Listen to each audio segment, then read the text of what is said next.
It's over now. Let's have some Bible. Who's here to say that even though Christmas is over, you still cannot receive a gift or two? This one's going to count as multiple gifts because now Kathleen Kennedy is out despite years of rumors. You made those words up. No, those are real words. Yeah, I know. This is something that we've been told over and over again, but now it looks like Kathleen Kennedy is finally out, but it's still not a good thing. We got some problems coming our way still. I mean, goddamn, even when ABC is starting to report on this now, you know it's actually going to be true at this point. Let's just make something perfectly clear for everyone across the board now. She didn't get fired. We knew this was going to happen the way it's going to happen. And honestly, this is probably the way it went out. Because she's going to leave when she's goddamn good and ready. Because she is a strong female. Is that like a personal attack or something? Or...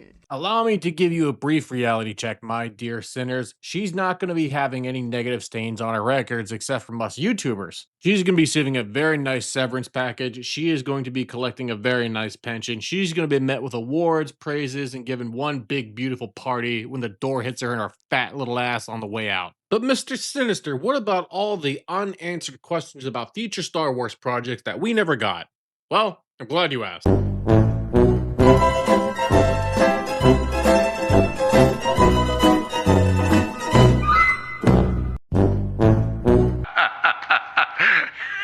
Fuck you. Andor is supposed to be one of the best things that Lucasfilm has ever done, but when you have zero fan base and no one honestly that cares about you or your product, it just doesn't matter anymore. But what does matter, Lucasfilm, is when you have the opportunity to bring Harrison Ford back for a Star Wars movie, you kill him.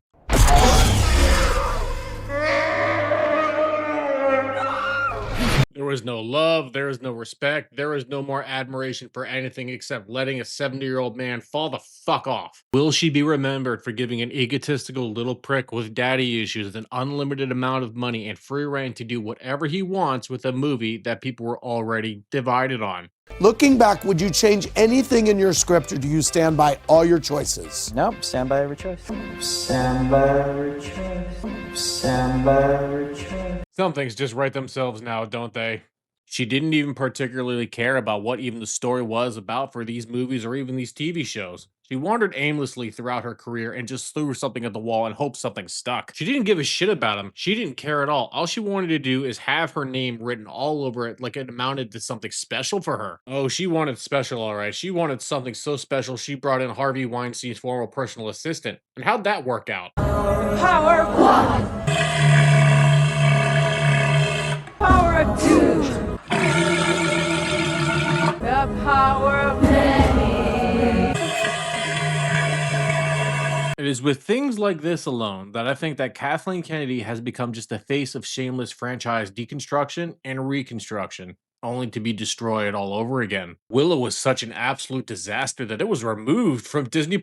You could have a CVS receipt and it still wouldn't be long enough of all the issues that we are seeing with Kathleen Kennedy thus far. One of the biggest things, and honestly, I could have given her some respect if she would have just come out and admitted that she screwed up. We fucked this up, we are sorry, and we're going to learn from our mistakes. Not an apology, not even just a simple glimpse of remorse for everything that she has done. But what we're looking at right now is honestly a face of a woman who should have been fired years ago. Anybody that's lost hundreds of millions of dollars would have been fired immediately. But I guess that means nothing for everything that happened with the Acolyte. Nothing about the directors, producers, or even the actors going after us. When you run out of the sludge pipe of content and you finally run out of things to destroy, things that people loved for decades, that's when you finally can tell yourself, I'm done. I can't screw anything else up at this point. But now that the warlord is done and over with, she is out, who is going to be tasked with unfucking 10 years of Kathleen Kennedy bullshit? Oh my gosh, a female lead in a Star Wars movie.